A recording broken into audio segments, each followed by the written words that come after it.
Hey guys, I'm making a quick video just to share something with you. So Amazon recently has sent out an alert that you have to verify your identity. It's for the laws. I'm not gonna get into the details. You have until January 27th to comply, and if not, they could deactivate your account. Okay, no big deal. You verify your identity, like you say who you are, bank statements, whatever it's asking you for. Okay, I received it last night. I was watching a movie, and hold on.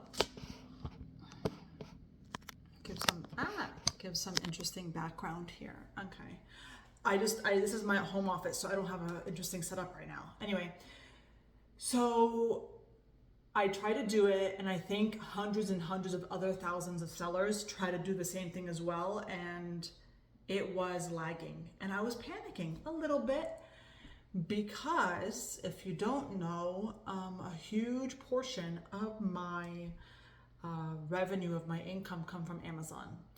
In 2022, obviously this year we're trending up, but in 2022, Amazon has made us in revenue 1.875 million, something like that, okay? A lot of money, and a very profitable business. So you could imagine my panic, right? And then last night I said, no worries, I'm sure many people are trying to do the same thing and it's lagging and it's not working.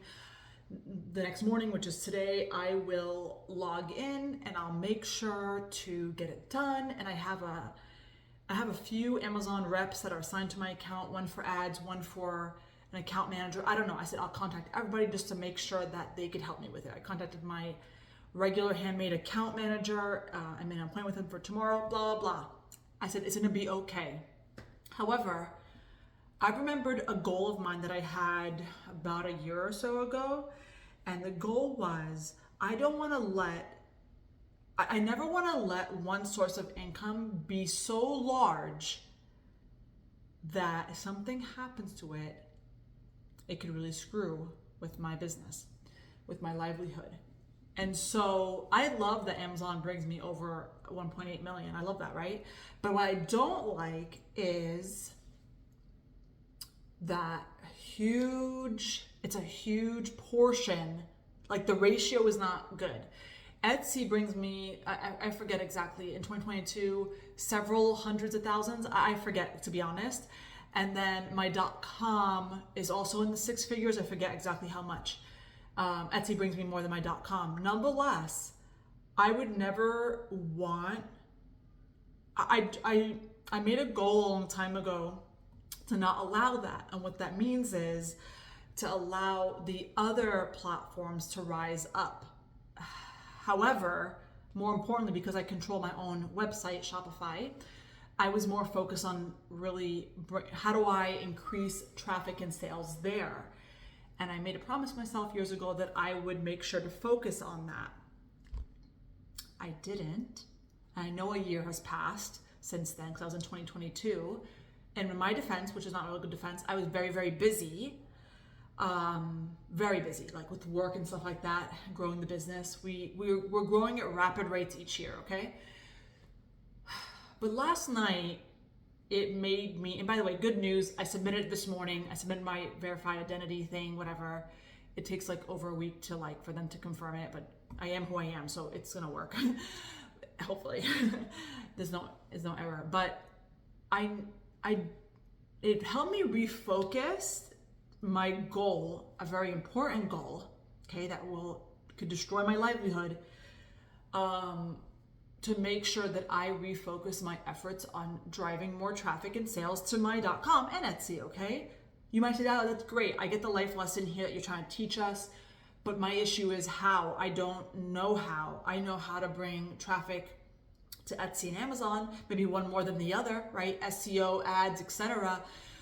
But Shopify is a little harder because it's not a built-in marketplace. Yeah, it's a little harder, but only the strong will survive. And so it just reminded me, because I have a few plans that I want to do that is hard, that will help me increase my Shopify traffic and sales, etc.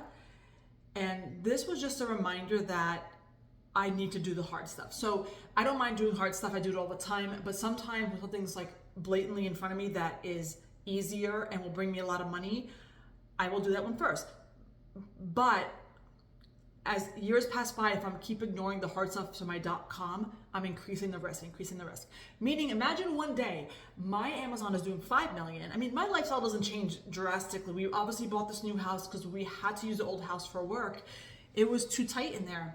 But listen, all I'm trying to say is that it gave me that realization that I had to refocus on that. Even if you never had that realization, and I just want you guys to hear my message that when you're not in control of your income, it could be very scary. On top of that, if you don't diversify, that could also be scary. I am diversified, you might say, but if you don't diversify in equal amounts or give or take, Amazon is 1.8 million, okay? Plus, this year will probably be more. Etsy.com, obviously, the ratio is a huge, it's huge. So I just came to this realization last night that no, I know it's harder. I know there's other things that will bring me more money quicker, right? But it is worth a lot of money to me, right? To make sure that even though I'm forfeiting immediate sales because I'd rather work on new collections, new this, new that, and that, I need to say, stop, Dahlia, and focus on, what's my hair doing? Focus on, no, I know this is harder, but I need to drive sales and traffic to Shopify. Just to kind of give you an insight, what I'm doing, just in case you're wondering, okay, what goals do you have to bring more traffic to your Shopify? I'm a master at SEO. It's what I do, and bringing traffic to my Shopify via SEO is I'm not a stranger to that. However, one thing I've not tapped into is blogging. You might say, nobody cares about blogging, Dahlia. You'd be wrong in that, and assuming that it's as simple as, oh, you're gonna blog about stationery and people are gonna look at it and wanna buy. No, it's actually more than that. If you're interested, I could do a separate video,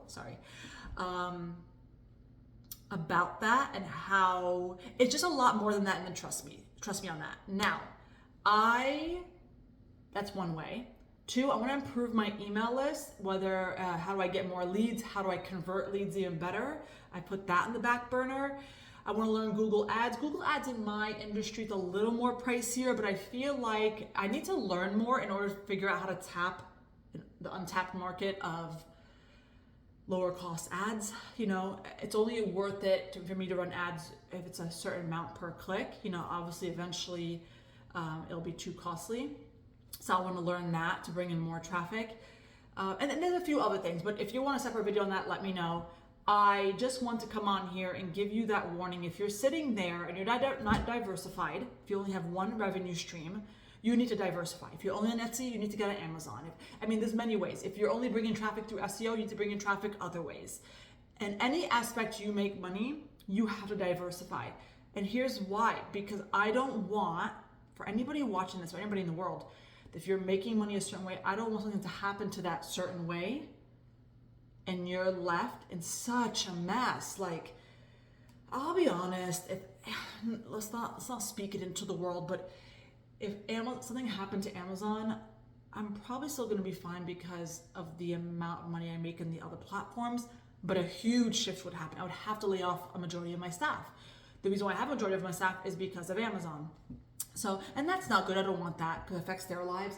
But certainly, we'd have to reduce our spending. We just bought this big, beautiful house, and I'm not saying we have to move out of it. I didn't do the math. And we have a huge retirement savings for the kids' colleges, all that stuff.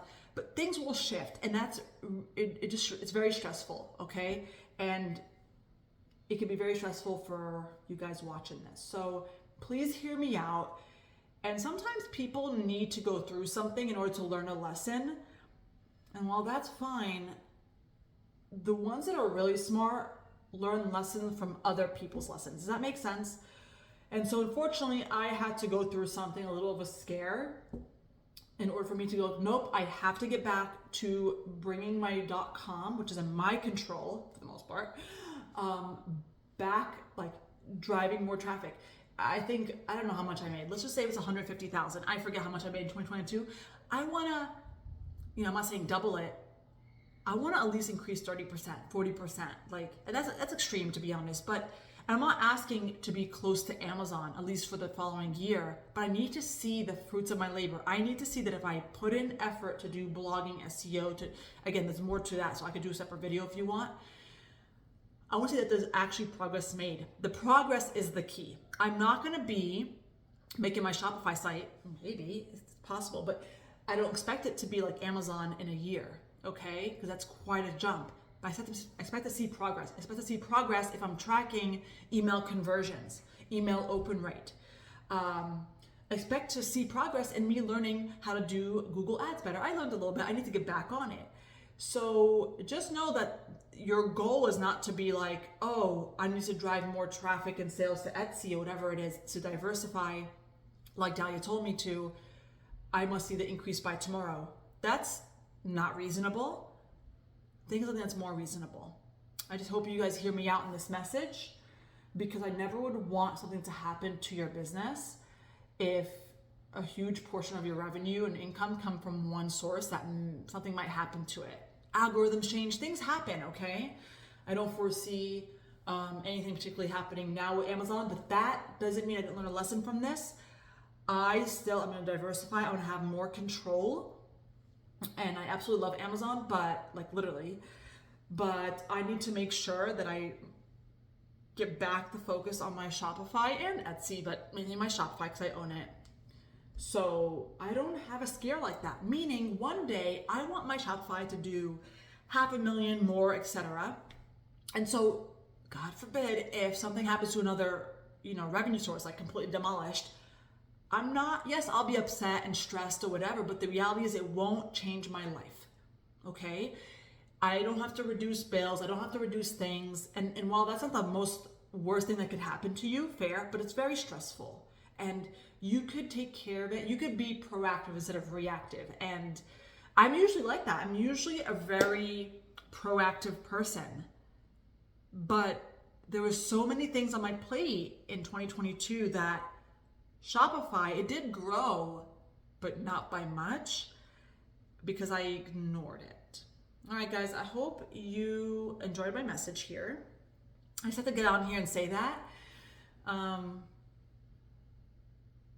because it was sitting on my heart, and I don't want anything to happen to your business and your livelihood. Okay, guys, bye.